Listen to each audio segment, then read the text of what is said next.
What's up? It's your girl, Nettie B.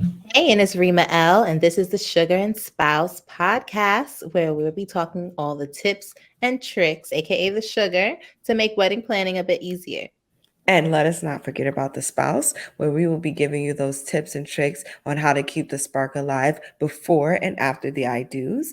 We'll also be highlighting professional vendors that can help you on your wedding planning journey. So, without further ado, let's get into it.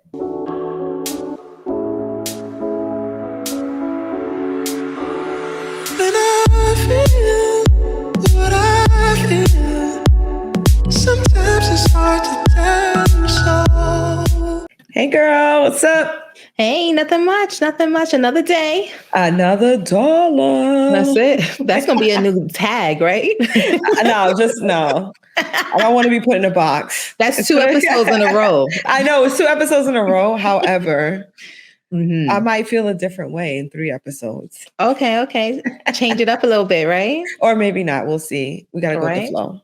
Okay. But, well, today we getting into the hard facts. Today we have a lot to talk about. Very important episode today. It is all about the wedding planner. No, not planners, vendors and venues. I know you guys want to know about that.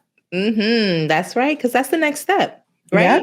Yep. We done did all the stuff to build up to this moment. Now you need to find where you're going to get married.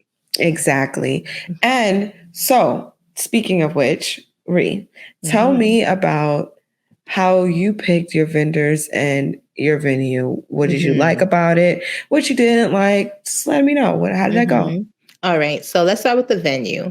Okay. We knew we wanted to have the wedding completely at a venue, ceremony and reception all at one place. That's nice. So we went into New Jersey, and that's an equal location for my family, who mostly resides in Brooklyn and Connecticut, and his family, who is out in Rockland County. So we felt like that was a happy medium for everyone to travel to. So we went through, the normal locations, the Knot, Wedding Wire, Google, did a bunch of searching for venues, and we made a list. And with, I believe, Wedding Wire, it may give you the quote on how much. Yeah. Wedding Wire does. You can actually filter by your quote, like they're on budget. So right. So we started there. We started there to get an idea of what we can afford in our, in our budget during that time. We set up appointments. We went out there, saw the venue, kind of got the vibe for the people who was walking us around. And that was a big takeaway for us. If we didn't mesh well with the person showing us around, it's like, I don't think this is the place for us. On top of everything else, we had to check out the bridal suite, the groom suite, the reception area, the cocktail hour area. And when we found the one that checked all those boxes off, and plus the prices was way better than everyone else's, we was like, oh, we can't let this go. We have to lock this in now. Yeah. So that's how we figured it out. When you saw your venue, were you like, this is it? Or did it just turn out like, okay, this is a top contender, and then you did like a list for your venue? Like when you saw your venue, were you like, this is the venue? Did you have an aha? Yeah, it was kind of like that. It's like once he walked us through, we saw the opening of where all the guests were going to come into. We saw the ballroom where the reception was going to be. Then he took us into the cocktail hour, and then we saw the outdoor space where the ceremony was going to take place. And instantly, I'm like, okay, this place is just checking off all of our boxes. Like, this is too good to be true.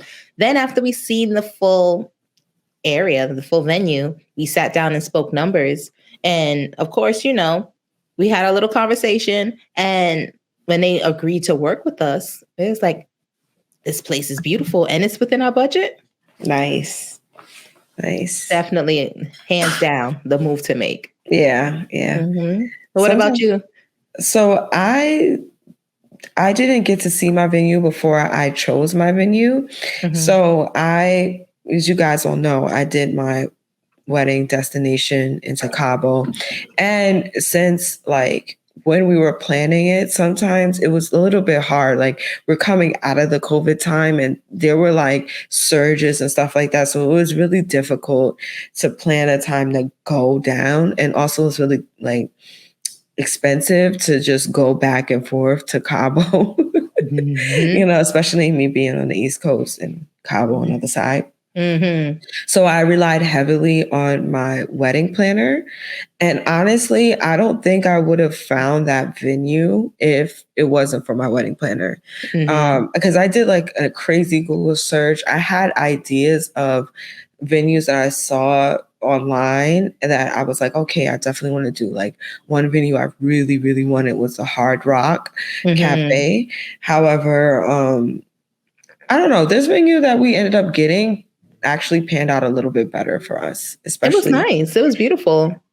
it was thank you. It was a Mm-hmm. nice venue. Like the views were like top notch. I don't think you were getting those views from the Hard Rock. And Mm-hmm. it definitely checked all the boxes that I did need to happen. Like I had a lot of kids coming to my wedding, and I had older people, and I had like a mix of folks. So Mm-hmm. I definitely needed to have a venue that could accommodate people coming as couples, people coming as a family, people Mm-hmm. coming as single people. And I think it did that. Mm-hmm. Um, It definitely did. It was a large resort. So you could have had the families with kids in one area and had the people who came to have a good old time and, adult fun. And they would have never crossed paths with the yes. families with the kids. I mean, the resort was huge. And honestly, like when I was looking, I never wanted to do a larger resort. Like my initial thought was like a mid-sized resort or something that was a little bit more intimate because I was like, oh, we could all hang out and be together. Mm-hmm. But it's fine. The big resort was really cool because everyone got to have like their own time, like their own experience. And then we all came together in the events that I hosted. So that was, Mm-hmm. but yeah, I found the venue through my wedding planner. Definitely, I would not have stumbled across that venue. Mm-hmm. Not at all. Not on my own. Man, well, there you go. Wedding planner Mhm. definitely came in handy in that. Yeah, in that sense. Mm-hmm. So what about like with the vendors? How did you narrow down your vendors? Wedding planner. Mm-hmm. So what I decided to do was I decided to have majority of my vendors be local. Mm-hmm. And that was because I think we mentioned previously, but I can let you guys know this again. When you have a destination wedding, if you bring your vendors in from other places, like from your hometown or outside of wherever the location is, you're going to have to pay for their travel, their lodging, as well as the price of their service. Mm. So, and their meal, like you have to pay for all of that. And sometimes if you're going to a destination which is very famous for weddings, you Mm-hmm. don't necessarily need to do that. Like you can find wedding vendors in your location that are familiar with weddings and can probably do what you want. But my videographer was non-negotiable. I was like, if there's just one vendor that I'm going to Mm-hmm. bring in, it's going to be my videographer. Mm-hmm. So I knew who I wanted. Right. Yeah, gotta do Yeah. that research. Yeah, you got to do the research. And you know me, I'm team wedding planner. Mm-hmm. My wedding planner really was super helpful in that sense. Like she gave me a lot of vendors and she spoke to them. They were all willing to give me a certain concession just for finding finding them through her. Mm-hmm. And but at the end of the day, like I didn't have to pick every single one of them. She had gave me a full list, especially for my makeup artists. Mm-hmm. That was like really difficult being a person of color and somewhere else. I just didn't want to look like a ghost or look crazy or have Mm-hmm. my girls look crazy or anything like that. So that was something I was really concerned about. And she was able to pull it off. She found somebody that fit for me. So it was really great. I loved our makeup artist. He was sweet. Yeah, he was really cool. Yeah, he was really good. So. Yeah. So speaking about that. Speaking of that, now I guess you guys want to know what can we impart on you? What tips, what knowledge, what sugar tips can we give you on how to start, right? Right. To make this easier and a better process for you. Right. So let's start with some stats, the stats and facts, right?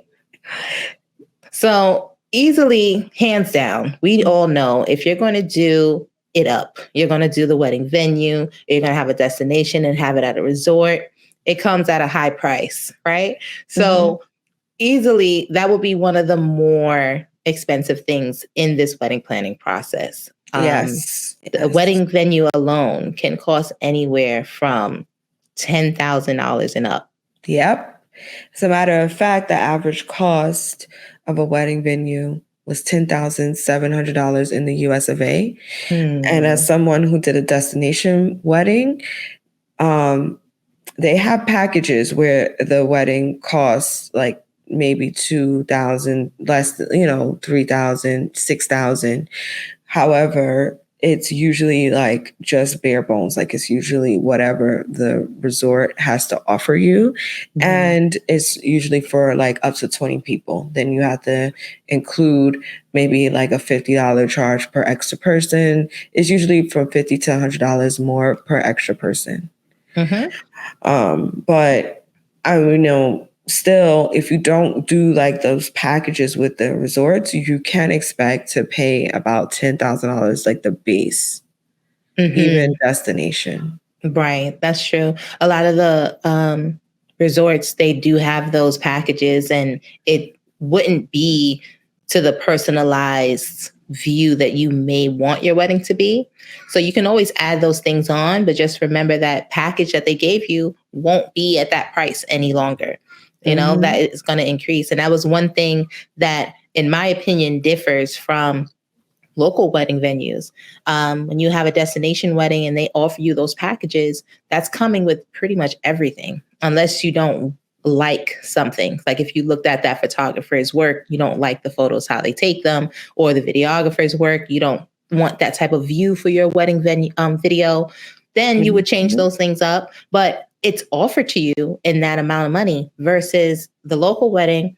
I have to find my own makeup artist, own photographer, videographer. The venue, they would give you some suggested vendors, and you can choose to look into them or not, but it doesn't come included in that price. Exactly. So that's why it's a misconception that a destination wedding is cheaper than a local wedding. It's not. Sometimes it's really more. Where you save money at is the guest count, really, because usually folks just like, this is too far, or they can't take it. They can't go. So you'll have a smaller amount of folks. And if you are considering like you're only gonna do like 20 people or less, I think you should consider looking at the packages that the resorts offer. Maybe consider picking a resort that's like a little bit more modern. From my experience, I found that like the newer updated hotel like resorts, they had packages, but the design that came with the packages were really trendy. But it was at a higher price, honestly. It still was like, you're probably looking at $30,000 at the end of the day, or $10,000. It's not really that different from being. Yeah. And also, whether you're thinking of getting married abroad or staying locally, I would just give this tip, and it's actually a fact of looking into marital regulations and laws of wherever you're getting married. Speak on it. So, Nettie, I know you got married in Cabo. What were the regulations out there? So in Mexico, you have to have a blood test. I feel like I just checked out at that point, like blood test. It's literally almost Never like a mind. blood test. I'm like, no, that's too much. But yeah, you have to have a blood test. You have to do a bunch of other things. But the main thing that stuck out to me was blood test. So I was like, I'm not doing all that. Plus, you have to like be married a certain amount of time beforehand. If you do it there, it's a little bit more complicated as opposed to just getting married at home. And then when you go to your resort, it's considered a symbolic ceremony. So what happens is some places don't even need you to bring your wedding license, like, at all. I know I couldn't find mine when I was packing up to leave. I was like, oh my God. Yeah. And then but they was like, we don't even need that. You're doing symbolic, so I don't care. But check with the embassy or check online. Like you can find like the official like government website of the location or the country that you're going to find out what they need. And then that's how you know what to do. But it's always simple to just get married where you are. So, you know, everything's all in place. And then they may ask for you to bring that, that like license. The marriage right? license. The marriage license, because you have like a certain amount of time after you apply to actually have the ceremony. Yeah. Yeah. And we actually looked up some of those requirements and regulations on the travel.gov website. And a few of those things are the parties must be residents of that country for a specific period of time, like Nettie said. Of course, the blood test, like Nettie mentioned. Every country apparently has an age requirement for you getting married. I guess it's for younger ages. If you're 18 or 16, you know, they have laws and things like that. Also, documents being certified. If you've ended a marriage or a relationship before, you have to show that divorce certificate or death certificate if the spouse passed away, and prove that you're a single person entering into a new marriage. Also, they have an affidavit of eligibility to marry. So what? That sounds crazy. Isn't it? So you definitely want to find these things out before you put your heart on getting married in Belize or DR or wherever. And you don't look into this information beforehand. Right. And then sometimes they even require that these documents are translated into their native language. So do your research is the number one. Like Absolutely. just stick it out. But honestly, you know, don't be discouraged. If you still want to, you know, get married in that place, I'm pretty sure you can still make it happen. You just got to put a little bit extra legwork into it. And this even also applies state to state if you're staying in the United States. Absolutely. Even county to county. County to county. When we got married, we live in New York. And you know, this is our first time going through this process. So we immediately went to our local county town clerk office to apply for the marriage license because we're thinking, okay, we live here in New York. This is where we need to get our certificate. Nope. We were sent to the county in which we were getting married in. So we got married in Clifton, New Jersey. So we had to go to that town clerk office in Clifton, New Jersey, and apply for the marriage license there. We had to go there with our witness to sign the paperwork there. And then we had to come back and I want to say, I think 10 days, if not 2 weeks before to pick it up. But that was after they mailed it to our officiant for him to fill it out. And then he had to send it back. So that was Clifton, New Jersey's regulation, which would have been completely different had we gotten married in New York. You know, wow. So definitely look into the county to county rules as well. That's so true. Depending on where your venue is, which, you know, I'm going to segue into where we got to go. That's it. Which is the tips for finding wedding venues. So I want to put this out here. If you are going with a wedding planner, you need to book your wedding planner first before you book your venue. And this is really important. So even if you're doing a full wedding planner, which is someone who is doing everything from you from beginning to end, or you're doing a partial wedding planner, which is someone who's there just to help you with certain aspects, but they have like, really great things, not just a day of coordinator or a month out coordinator. The reason being is that the wedding planner can negotiate your contract with the venue. They can't do anything if you've already signed that contract. The wedding planner cannot help you anymore. Whatever you signed off on, that's what y'all got to work within. And so you want to make sure you get your wedding planner first, because they know people in the venue. They are able to help you negotiate prices for you on behalf of you. They are able to find venues for you. They are able to help get those concessions in there that you may not be able to do on your own, that that the venue won't be able to. So don't get your wedding planner after you get your venue. You could find a venue that you like. Just don't book with them or anything if you're going to go the wedding planner route. Yeah, and to piggyback off of that, you can always go to a venue and collect information. Local side, you can go to any amount of venue spaces you want to and get the information from them. I believe they write up a quote for you. So if they issue you a quote for, let's say, $100 per plate, then as long as you have that written invoice, you can always go back and say, hey, this is what I was offered. I would like to sign the contract. Now, that goes into the next tip. You definitely want to start your search early. Very early. This is your wedding. You're the bride. You're the fiance. You're so in bliss with everything that's going on. But this thing here, this is what you need to jump on, because there's several other people getting married too, especially after COVID. Everybody is trying to get those weddings that they, had a small ceremony for possibly, and they're trying to do it big now that everything is open.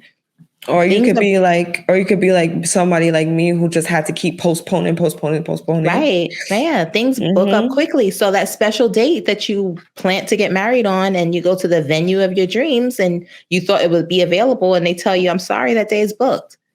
Yeah. There's still weddings from 2020 happening in 2023. Most of them happened in 2022. So 2023 may be a little bit like easier, but probably not, because then those brides who were supposed to be getting married in 2022 got pushed to 2023. So we'll see how it goes. Yeah, it's never too early. It's never too early, especially if you are like that wedding enthusiast who know venues, probably have gone to different weddings, and okay, when it's my turn, I want to get married here.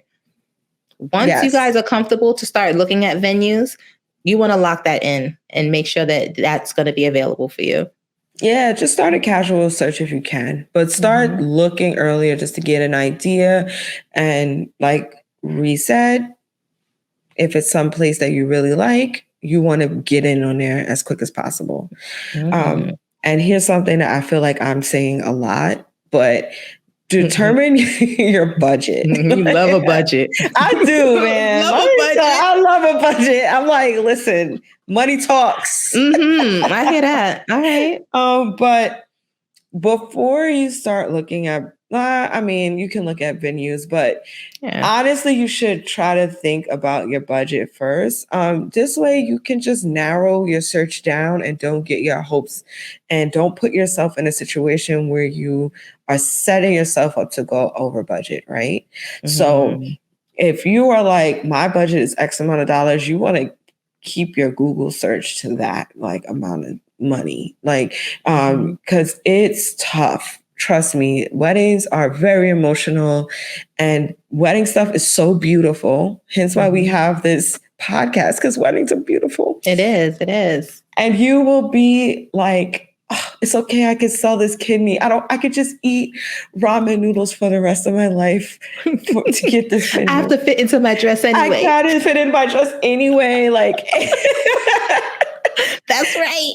Yeah. You know what I'm saying? Like, you don't want to, the venue is the biggest expense. I know some people might think they're dressed, but you can get fancy on a dress. You can get creative. But the venue, it sets the tone for your whole wedding, your whole theme, that your everybody's experience. It's the basis of the whole event. So it sure is. You don't want to start that in deficit, like, oh. Yeah, no.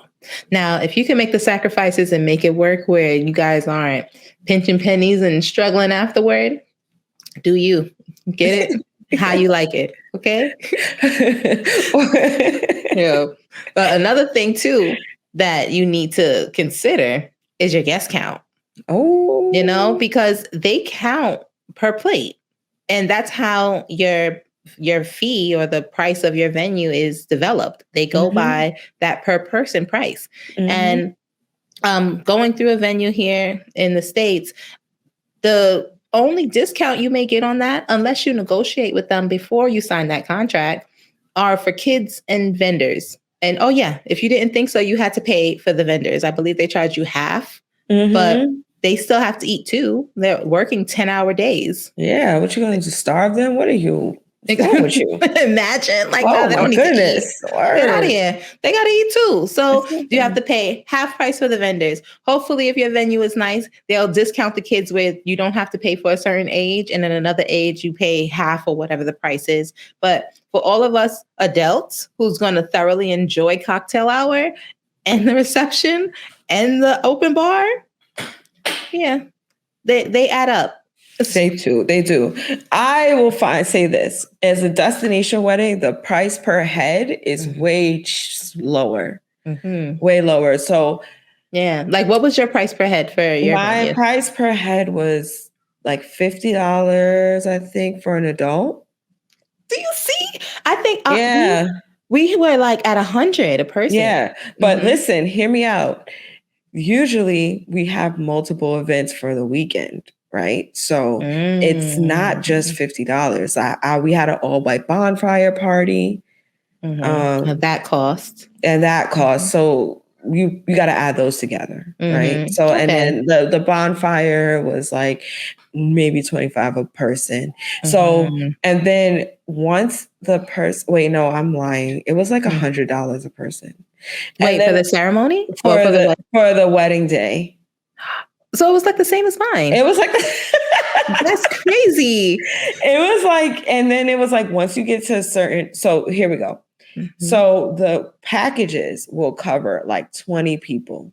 Anybody outside of that 20 people, so up to the 20 people, is like $50 a person, and then after that, it's like it's $100. They bump it up on you. Wow, that's how they did it. So it was like, oh, we're this amount for this amount of people. And then they bumped it up. It gets sneaky. It gets really, really sneaky. You can, like I said, you can finesse it where it is significantly cheaper. You just have to manage your expectations, and you have to be willing to like have less people, or maybe like not a Pinterest or Instagrammable type wedding. Like that's pretty much it. Yeah, unless you got it, then unless you got it. But the guest count is the biggest driver of this whole budget. This is why the weddings are really expensive, because that's why this venue is $10,000. Of course. And then look, they started at 20 people, and then if you want to add more people, they doubled it. It's like you have family, your spouse has family, and then you both have friends. So that's gonna put that count up really high. So, and we'll get into that too, about narrowing down your guest list, because that's a feat in itself. Ooh, that's something else. Yes, that's a little bit more complicated than you guys will ever know. Than how it sounds, right? It's like, yeah, whatever. And then, all right, we'll get into it another time. Yeah, we don't want to give too much. Yeah. Okay, so aside for that, consider your guest count, but also think about the type of venue you want, right? That, like I mentioned before, your venue sets the mood of your whole wedding. That is the thing that everyone is going to remember. Like, oh, this is the vibes, right? It's the whole vibes. So do you want an outdoor wedding? Do you want an indoor wedding? Do you want like a rustic barn? Do you want a ballroom? You know, knowing what you are feeling, what the vibe is, helps narrow down your choice. And it'll help you dictate like, you know, your budget or whatever when you have that in your head. Yeah, that's a good point. Imagine you have this like full glam idea for you and your bridesmaids, and then your wedding venue is a legit barn. You know, it doesn't match. It doesn't go with each other. It's like, you know, be more rustic. So if that's the vision, then yes, it matches the theme you want. So I totally agree with that. I didn't even think about it that way. Oh, wait, I'm going to throw you guys in a tip that ain't got nothing to do with nothing, but it does. It reminds me. If you are looking for a place, you want to think about where your bridesmaids are getting ready. Do not get married. Do not get ready in the bridal suite. It might be hard. Oh no, I'm telling you, like, I figured it out after the fact. I was like, okay, this was fun. But then when me and my husband were coming back to our room, it was totally trashed. And I was like, oh, well, yeah, because that's the destination. That's for the destination wedding, not all. Maybe your venue.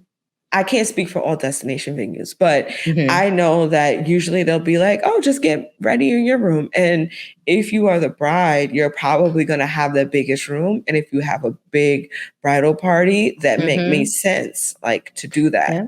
And at the end of the night, everyone's stuff is in your room. And everyone's stuff in your room. Oh, it's my wedding night, guys. Y'all gotta go. Nobody cared. It was wedding night. No, everybody is still high from all the excitement. It was like, hey. And then the next morning, want to recap. The next morning, people trying to leave and grab. Just little sugar tip. Get married and get ready in one of the bridesmaids' rooms. Sorry, bridesmaids. That's one of the sacrifices you got to make. As probably maid of honor. She got to take that. She got to take that L. Somebody got to take that L. It just shouldn't be, no matter what. Be the bride and groom's room. Okay. I agree with you. Yeah, that's a good one. Or make sure that your venue has a suite. Yeah. Because my venue had the bridal suite, and the suite was beautiful. Yeah. Oh my gosh, I loved it so much. I loved it. It was perfect. It was so beautiful. It was so much space. We had a bar inside of our bridal suite. It was so good. If I can find photos from my album, I will definitely post them on Instagram for you guys to see. And you should check out that venue because they were amazing. It's right in New Jersey. If you're in the New Jersey tri-state area, it's there. But it came in such good handy because once we left the hotel, we got to the bridal suite. All my bridesmaids was able to continue their makeup and hair. It was very pamperish. We had wine, we had fruit, we had bagels. It was very, very nice. And then you guys had like a nice fireplace, so you could take the pictures of where you got married, dressed, and then it was right there. So like.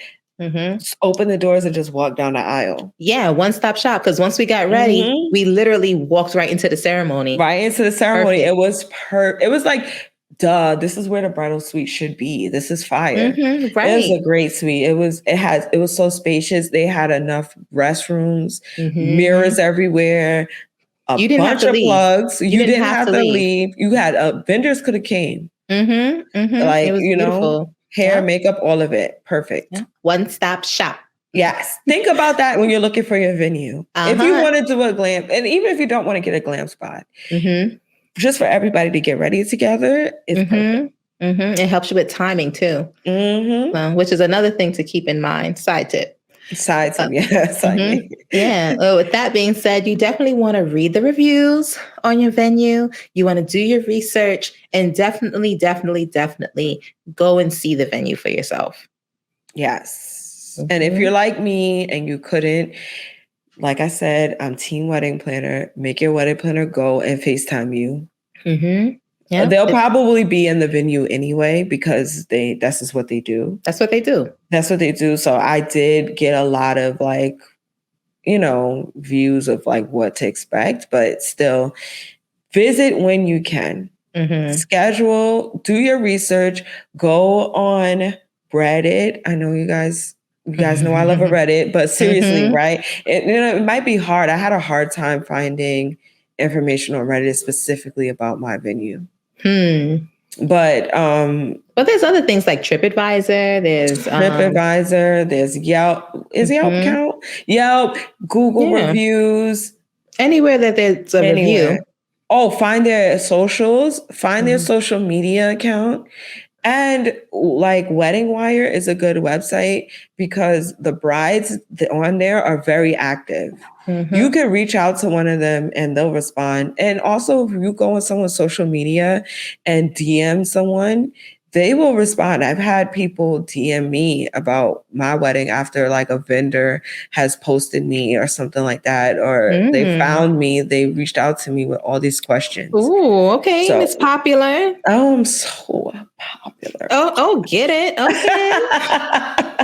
No, I'm just saying, like, I've done the same thing too, actually. Yeah. Doing the research is definitely clutch. You have to do it because you don't know what someone else went through. And definitely look into the details, such as, like we've mentioned before, how many ceremonies are happening at this venue? Where will we be placing our things? Where will we be meeting up at the end of the night? So you want to look and see how other couples experience this venue. You know, how were the staff to the guests? Yes. You know, because that service piece is really, really important. You want to look and search by photos uploaded by guests, not photos uploaded by owners. Yeah, no, because it's going to be the professional, glammed up, edited ones all the time. And when you can, seriously, please visit the site. Honestly, I mean, if you can't, you can't, but please do that because there's no picture, there's no video, there's nothing that can give you the feeling or the essence of the place or the food when you try it. I was super nervous about my venue because when we visited, there was a hurricane. I'm surprised that we even went through. When I tell you, everything was disgusting. The food was gross. Everything was bad, but it was a hurricane, so no one can get there, right? And I was losing sleep. I was like, all these people are coming and their guacamole there is brown. Like, it's going to be Nobody bad. want no brown guacamole. No, I was like, it was terrible. But the weather was really great and they fixed everything from the hurricane and they had a full staff when I came. So it was literally night and day. Yeah. Well, there you go. Right. So I guess lastly, just to sum up everything else in this list, you definitely want to ask about packages and amenities, which we already mentioned. You can definitely negotiate. They're going to give you your price and you can sit there and play with numbers all day. They're going to play with you too because they want your business. So do the number game with them. Don't think that, okay, no, I'm embarrassed to negotiate. No, you can save yourself a lot of money. So just try it out. The worst they can say is, I'm sorry, this is the lowest I can go. Exactly. And get everything in writing. This is just all around good tip. But in general, they can say anything to you. Oh, yeah. Don't worry. You could bring all these people here with no extra cost. If that, and then when you come, they're going to throw that contract in your face and like, that's not what you signed. Exactly. Get it all in writing. This includes rental fee, any additional cost, any random concession, anything. Get that written down. Yes. And when we were shopping around for venues, each venue, they're going to give you a nice little folder with the contract, or not a full contract, more like a proposal of what will be included if you decided to book with them, how much the per person price is, whatever the service fees and all that other stuff is. And you can use that to continue to collect your things. So every time you go and make a payment, take a receipt. Make sure you're making all of your payments and keeping that document to make sure you're keeping track of everything, because it's your word against theirs and you want to have that paper trail all the time.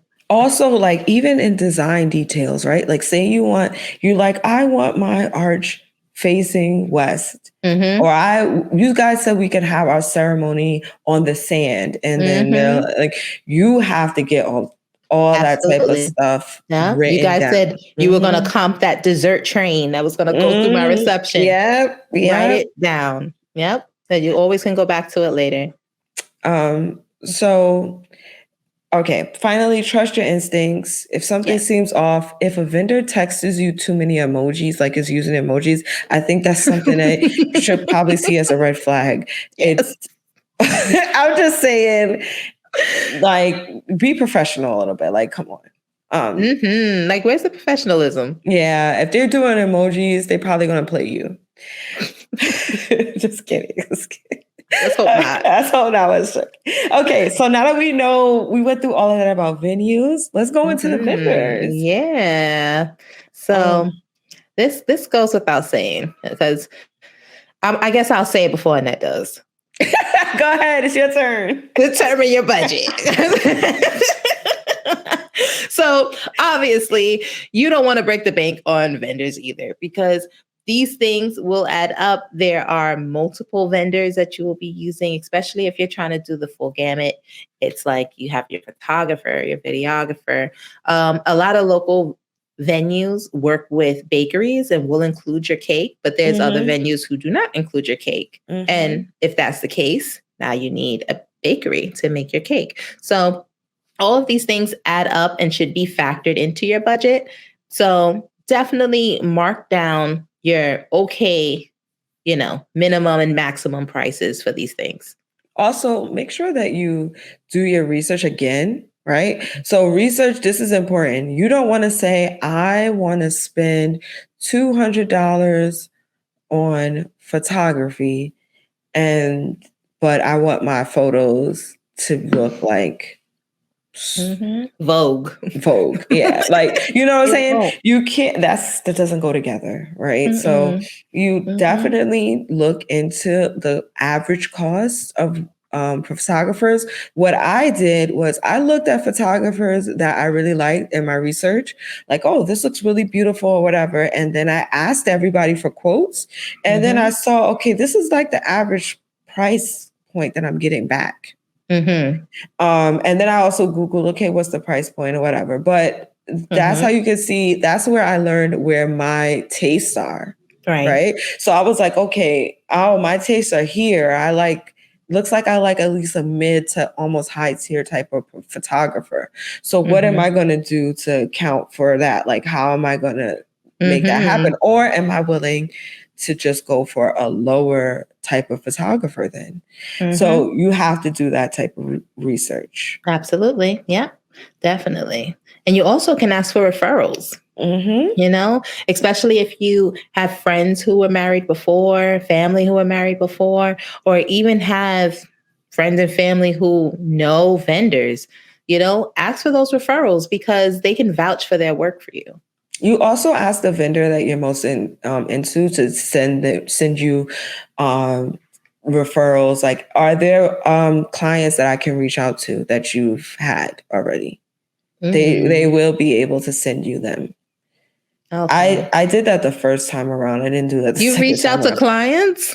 Yeah, I had them send me their clients. Like, what? Oh, yeah. And then people spoke to me. Yeah. I think I would just read it. I don't know. I don't have it in me to call the client. Like, no, hey, they tell me about this person. Yeah, they'll tell you, like, hey, you're like, okay, do you have any clients that I can speak to that actually you show me actually work that you've done with clients too.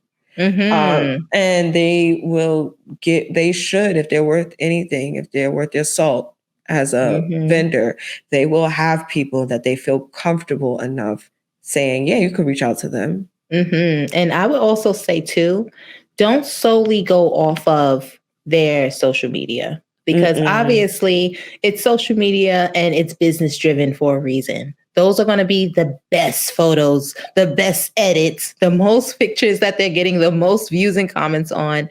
You want to make sure that they have a catalog that you can review that's not out there for the world to see, because no one's going to post something that they're not super duper proud of. That's so true. I found that very common when I was looking for makeup artists. So I was like, oh, send me pictures of the women of color that you've done. And then that's when their catalog looks completely different than their, their Yeah. Instagram. Yeah. And another tip too, ask for the raw photo too. You can always Oh, that's edit a a pro makeup tip. photo, right? You can always smooth it out, make everything look all, smooth and beat and matte, however you want to do it. They can always edit that. There's Photoshop, there's Facetune.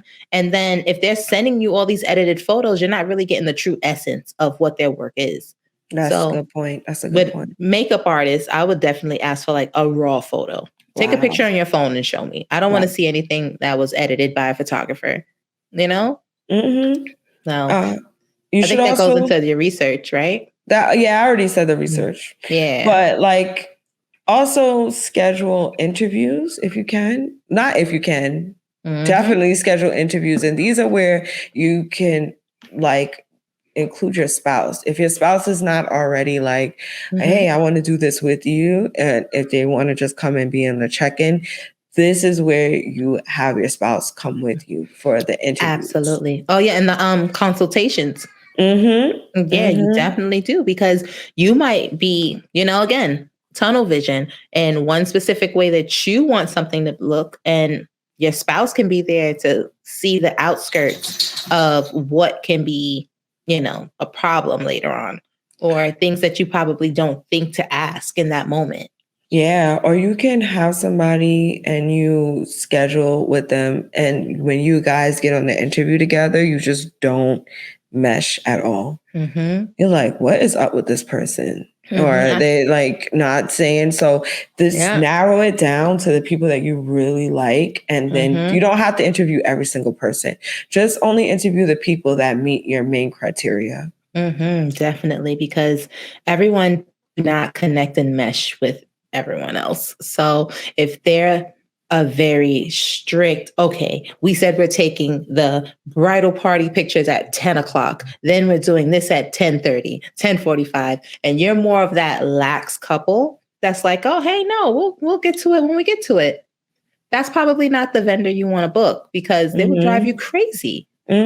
Or you can have a vendor who's like, they just technically really don't fit your budget. So they'll be like, oh, no, I don't do, like, you would think that they fit your budget, but once you guys start talking, you realize that you guys are not a fit. So and it could just be their personality and their style, just might not, they just don't see your vision, and it's okay. Right. Yeah. And also, we all look at different wedding pictures, we're all on Instagram. We get all these reels and things that pop up, and you might look for those vendors who took that photo or took that video or made the cake or did that person's makeup. And you think like, oh, this is the person I need. This person needs to beat my face. They need to do my hair. They need to make my cake. You want to make sure that they're available. Everyone's availability isn't the same. They're not openly available to do every event that comes across their plate. So before you commit your heart to someone, you definitely want to make sure that they have that availability for you. Right. Or you want to make sure it's not someone else in their team, not unless you're okay with that. So it won't always be the main person that you see doing the work, because especially if they're so popular, they are going to have a team of folks which should be trained in their same style, and they should be up to par. But in those cases, this is where the interview is important. When you ask about their availability, they might say, hey, we do have an opening. However, me, the main person, I'm not available, but you will be in good hands. You will be in my assistant, or you would be in this teammate, or blah, blah, blah. So, yeah, I think that is a perfect question to make sure you ask any vendor, right? Yeah. Like, do you work alone, or are you with a team? Yeah. Yeah. And that is really important. You want to know whether or not your vendor is overextended. Rima brought this up before about the venue being overbooked. You want to also make sure that your vendor is not overextended. So look up the average amount of weddings that specific vendor should be taken care of like in a month or in a week or whatever. Because if your photographer is overextended, your videographer is overextended, it might like really show on your wedding day. They might not be there for you, or they are leading up to your wedding day. They won't be available to talk to you about what your expectations are. That's a good point. They could be running late to you, or they could be rushing out because they have somewhere else to go. So that's really good. Or if they're always working, they don't have any time to talk to you about what you want. Oh yeah, that consultation won't come. Or it'll be quick. It'll be the first consultation after they book you, and then you won't see them again or Until speak to them again till the wedding. And nobody wants that type of stress. Oh, and a side tip, speaking of that, when ladies and gents, when you're booking makeup artists, definitely take heed to the trial. You have to. You must. If you don't do anything else with the makeup artist, have a trial, because you can see their work on wherever, Pinterest, social media, websites, and you don't know how they're going to portray the look you want on your face. So you definitely want to do the trial, and you can use it for anything. If you're going to have a local bachelorette party, set your trial for your bachelorette night, or for your bridal shower if you're going to have one, or the rehearsal dinner. Like, I would give the tip of use that trial for something that you would need your makeup done for. Yes. And I know budget, I know you're going to see the price of the trial and be like, why do I have to do this? Really, you're going to not want to do it. But it's trust necessary, me, though. it's literally so important. It's just as important as your hair, your makeup, the venue. Yeah. It has to be done. Because think about it. Bridal shower, rehearsal dinner, are you probably going to get your makeup done anyway? Yeah. So you might as well have it done by the person who's going to do your makeup the day of your wedding. Yes. And in the style of your wedding, like your wedding makeup. Yeah, so you don't want your makeup to be done for the first time the day of and you hate it. Yes. That's so true. Which reminds me to another tip. Read your contract carefully. So comb through that. If there's a typo, don't be like, oh, I know what they mean. No.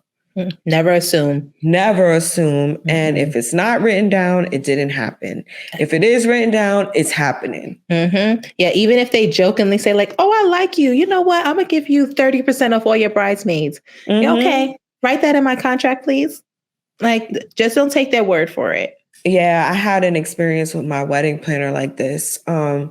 She was like very jokey and nice, and she was like, oh, when you guys, she said that she has an extra fee if my wedding party, if my whole guest count goes over a certain number.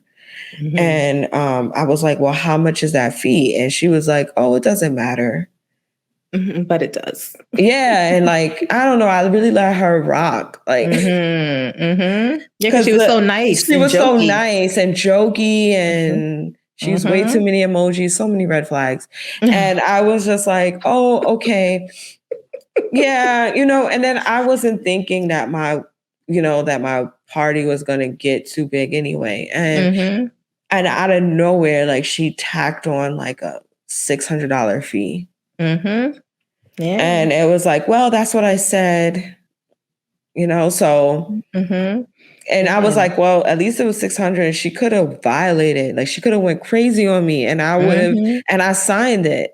Yeah, exactly. Once you sign that contract, whatever is written there, you are obligated to follow it, and you're going to get the services that is listed there. You're going to have to pay the fees, all the percentages. If you're not the greatest at math and percentages aren't your thing, it's okay to say, okay, can you give me a ballpark of what this would be for X amount? Just to give you an idea of where they're coming from and where does it stop? In Mexico, they have a 16% Mexican tax. It's 16%. It's like when you're getting married? Anything there. Yeah. When you're getting married, all the services is a 16% fee. What I found though, is that they're willing to work with you. I don't know if they're still going to do this, so whatever, but they're usually willing to work with you if you can pay them in cash, then they won't charge the 16% fee. Okay. Yes. But like you think you can't bring like, you got to figure out how much cash you're bringing in, because even that you have to claim in customs, blah, blah. Right. But yeah. And sometimes they'll consider like Venmo or PayPal. They may have those things that they'll be willing to work with you. No, even PayPal is a 6% fee on top of the other fee. So right. Gotcha. Yeah. But yeah, so just think about that. That's also in the contract. Yeah. And although you signed a contract, well, not even before you signed the contract, if you're not okay with the price, but you want to work with that vendor, definitely have that conversation and negotiate with them. You know, they may be willing to work with you if you have the conversation with them. Yes. With me and my wedding planner, I wasn't going to go with her because she was out of my budget. And I told her that. I was like, you are out of my budget. I'm going to go with someone else. And she was like, no, I'm willing to negotiate with you. And she put her contract lower than the other person that I was going to go with to work with her. But then, she was kind of snaky with the whole random fee at the end, which I could have, if I took my own advice and read the contract carefully or pushed back when she wasn't clear about her extra fee, I could have avoided that. Right. Well, yeah. So, we can go on and on about tips and tricks for you guys, but we do plan on releasing a special bonus with 2 wedding vendors, a photographer and videographer, and they can give you the tips and tricks that work for them, and that can help you with other vendors, such as a videographer or photographer. Yes, you know exactly what to ask them or what's in the mind of them. What are they thinking about, right? So, that's great. And lastly, just stay organized. Yeah, that's it. Yeah. So, girl, you know what time it is, right? You already know. We need a jingle for this part. You already know. This is solely your segment. Nettie Reddit on Reddit, right? Already, that's scrolling. Okay. So this Reddit on Reddit is very, very, very short, and I wanted to read it so that you guys can understand what not to do. Okay. It's not a question. This is just someone's some bride's random rant that she just put out. Okay. All right. Here we go. As someone who is planning a wedding, one of the things to consider is the head count for the venue. Many places change per head, and if you have to include your DJ, band, photographer, hair and makeup team, planners, etc., it all adds up, along with the cost of the vendor's actual service. I see tons of comments online of disappointed vendors, specifically photographers and videographers, saying that it pisses them off that they make it show in their work. I'm sorry, being a photographer is a job. Yes, you are an independent contractor and you can make this as a requirement as part of your service, but it's entitled and frankly a little rude. Any other profession, you would be expected to bring your own lunch. So why do I have to provide it for you? For as much as they charge you, you would think that they would bring their own dang food. This lady doesn't want to pay for her vendors to eat. Nah, that's wicked. Like, literally, you're a wicked person. These people are standing up, going back and forth, doing everything to make sure they capture your wedding day. And the least you can do is feed them. Well, most venues would I don't know. And my decision and my experience as a destination wedding bride, right?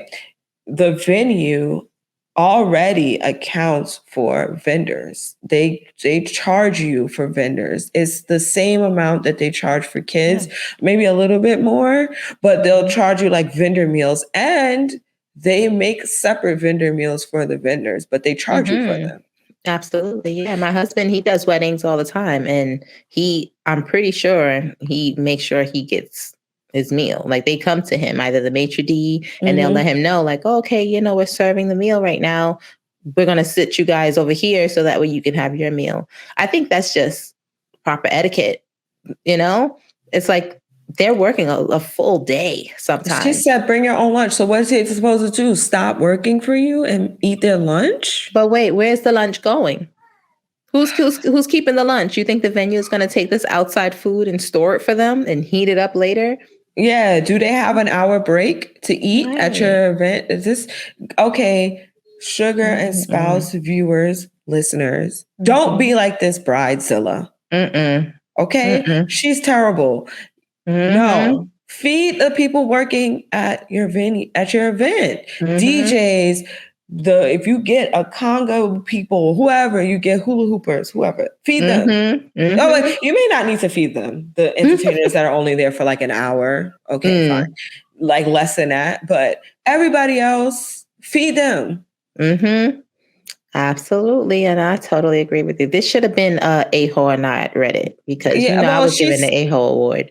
She gets it. I mean, she's so entitled. She didn't even think to ask. She just ranted.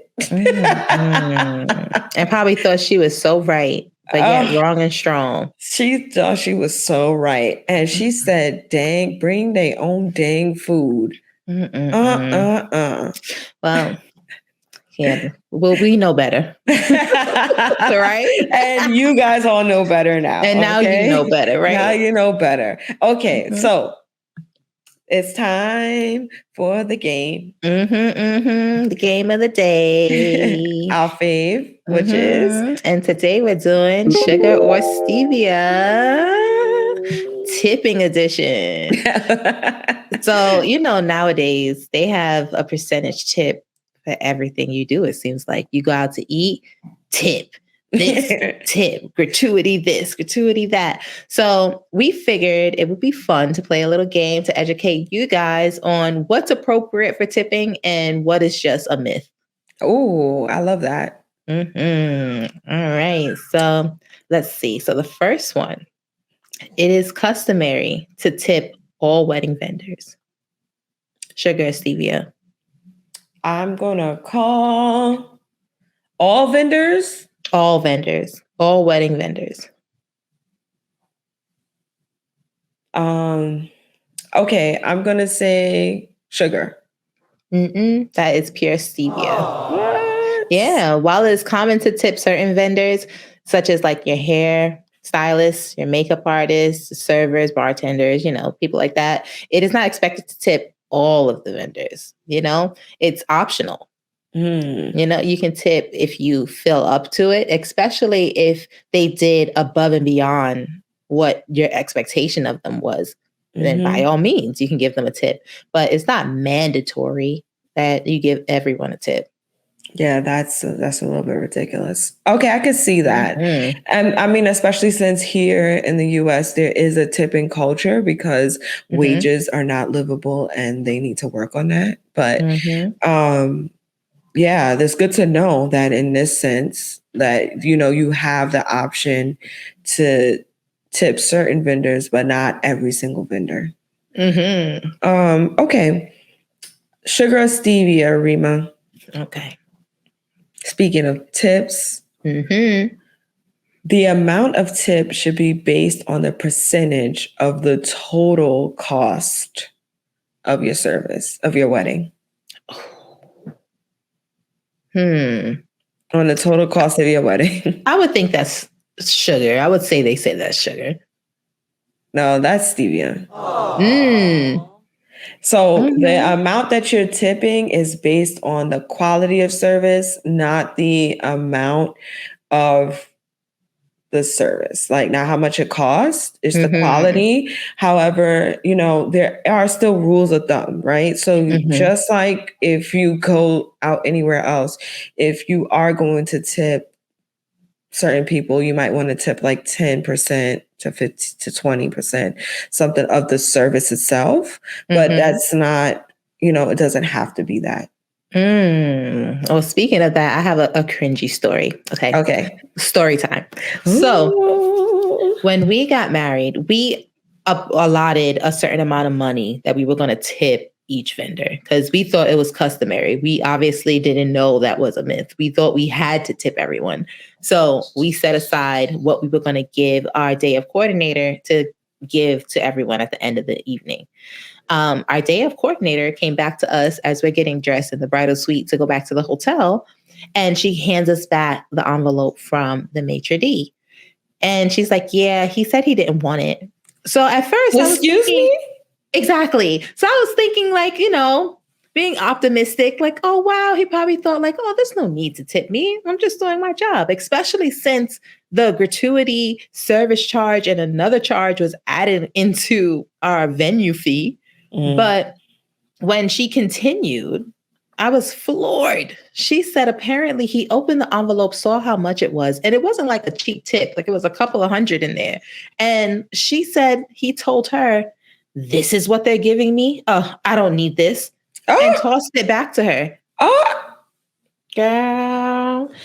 So, I still love my venue. I would definitely go back there if I wanted to get married again. I would never change it. But I definitely had to let the owner know, like, look, this is not appropriate, especially since he was doing some inappropriate behavior at our rehearsal. yes. And he was speaking to my bridesmaids about things he shouldn't have. And I Mhm. had to let them know this was very rude and I didn't appreciate it. So I don't believe he's there anymore. So it won't be another bride's problem. Wow. Wow. I'm so Mhm. sorry. Like, you had to Oh, go through girl. that. That's like mortifying. Like, are you serious? Right. It's like, this is extra money. Who is just turning Turn it down down. Like, how extra dare money? you? I could see if I gave you $1. Okay, lady. I don't need $1, but Yeah. come on. It's something. It's something of gratitude. You can't be like that. But there Ugh, are people who's like that. So wow. just an eye Well, opener. I'm happy that you brought it up to the owners. Did they say Mhm. anything? Like, did they make you feel better at least, or did they Oh yeah, address he wrote it? me back a lengthy email about he's so sorry. That's not their standard, and the typical political responses. So, Okay. you Well, know, they handled it. Okay. Okay. he handled it. He did what he needed to You do. did. Yeah. Yeah. So, all right. So let's get into our Okay. next one. Okay. All Sugar or right. stevia. Mhm. It is not necessary to tip vendors if they are the business owners. If they own the business, it is not Hmm. necessary to tip them. I'm gonna say sugar. Yay, that's right. Okay. All right. All right. All right. Yeah, because I wouldn't think so. It's like you're getting all my money anyway. I mean, you're not required to. Mhm. Technically, the thought process behind it is that they are the owner of the business. So if they're doing the service, they're literally getting all of the money from the service. And Mhm. they also should be setting their prices Mhm. to accommodate or be livable for them. So you shouldn't have to tip the business owner.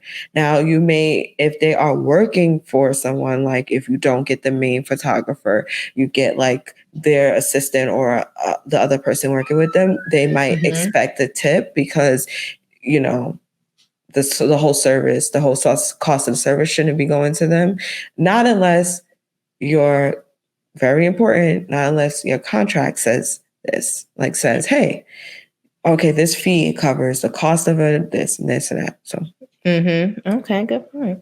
mm-hmm, Okay. So here's another one. mm-hmm. Sugar or stevia. Whenever offering a tip, you must provide it with a handwritten note. That's stevia. That's sugar, girl. Wait, I gotta give them a note, A handwritten. handwritten note expresses your appreciation for their services, and it's a nice touch, along with the money that you're giving them. Oh, I'm So, embarrassed. Have some class. I know, right? Oh my gosh. I just give them the money. I didn't write anything. I didn't. I was like, their name was on the freaking envelope. Take it. Man, nowadays, some people probably don't even care. They probably don't even read it, but it's a nice gesture. All right. Okay. All right. Good to know. All right. I think do we got one more in here? Let's see. You have another one? Do I have another one?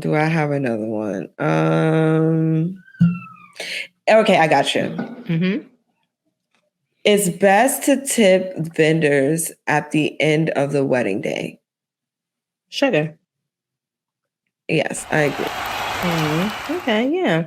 But it's best to plan ahead to do that, right? Absolutely. So you don't want to think like, oh yeah, I'm going to tip them at the end of the day and let me go after the wedding. Mm-hmm. I mean, you can really typically what happens is you would like get all your tips like the day before, days before. If you're traveling overseas, you do this days before. You put the money in different envelopes and then you either give it to your wedding planner or you give it to your maid of honor or another bridesmaid or someone else in the bridal party who will divvy out, who will give the tips to where they need to go by the end of the night.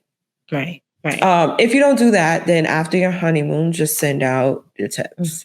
Yeah, I think you should definitely see the service first. Why would I tip you? I didn't see what you could do yet. Imagine they receive payment, they got their tip, and then you're looking at your photographer like, hey, can you take this picture with me and my family? They're too busy eating the lunch that they bought. They're at cocktail hour.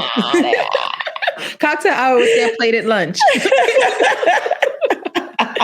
Oh man, well that was really good. I hope we gave some sugar for you guys with it when it comes to tipping. Tipping edition. Now it's time for our favorite segment, the Sweet Tunes. Sweet Tunes. Yes. And for those who don't know, this is the part of the show where we give you 2 songs to add to your wedding playlist. Yes. All right. So add these to your playlist. I'm going to go first. All right. Because I want to talk about mine. I picked Bruno Mars 24 Karat Magic. I know it's so cliche, but you know. Oh, wait, let's drop it. Let's drop it. So y'all know. That's a good song. That's a good reception song too. It is. It's really fun. It's like everyone can get on the dance floor. Oh, it's cool. I mean, this is cheesy. I know. Don't judge me, guys. But this is like a cute little song if you want to do like a bridal party dance. Like the groomsmen dance to this or something like that. I just think it's a fun song. So what did you pick? Before I get into my pick, I seen on Instagram how I guess it's getting more and more popular for the entire group to come out together. Because, you know, traditionally you match up with a groomsman. You guys come in, might do a little 2-step or whatever you practice. But lately, the whole bride tribe is coming out and showing out. So I think it's so cute. They can plan a dance together. They can come out and do their little segment to a song and it speeds things along. It looks good. Good for timing. Love it. Yeah, it's a really good song. And then everyone can, it's like a song begging for props too, like sunglasses or really crazy chains. Yeah. Yes. All right. So I didn't amp it up this week. I kind of went I don't want to say typical, but it was just when this came out, this was like a super popular wedding song. Yeah. So I chose Ed Sheeran, Thinking Out Loud. So sweet. When your legs don't work like they used to before, and I can't sweep you off of your feet. Yeah. So yeah, I think that you can use that for first dance, wedding song, walking down the aisle. Yes. Yeah. Like I said, I like the lyrics. Lyrics is what does it for me. It is very good song. Yeah. So yeah, definitely go check those 2 out. That will be added to our YouTube playlist. And so now we're at the end of our show. Already. I hope you guys were able to get some good information from this one, learning about wedding vendors and picking them out and venues and like hopefully you guys feel like you can tackle it all after this. Yeah. So for this week's sugar, check Mm. out all the deets before you decide on your vendors and before you decide on your venue. Don't be afraid to negotiate and ask the questions that you need answered during those consultations. Also, if you're looking to get married abroad or even locally in a different county or state, you definitely want to look into those wedding regulations as per that location. Yes, ma'am. And for the spouse wrap up, do it together. Okay. Go see the venues together, do the tasting together, meet with the other vendors together. Just don't let one person take it all on. Guys, work together on this. Even if you just chime in together and the final countdown, like the final three, you guys need to be on the same page as a team and make that decision together. That's it. So bottom line, wedding venues and vendors, do it together. And that's it. That's it. Yeah. And that's it for this episode. Yeah. So we want to thank you guys for joining us today. We hope you enjoyed it. And, don't forget, like, follow, comment, subscribe. We're on YouTube. We're on Instagram. We're on Google. We're on Apple. We're everywhere. Spotify. You can listen to us on all of those platforms. And we would love to hear from you guys. Yes. Please don't be afraid to comment, DM us. We're here. We're here and we're willing to answer any and all questions on any coming up episodes that you guys want us to answer for you. So thanks so much for listening, guys. Yeah, thank you. So until next time. Bye.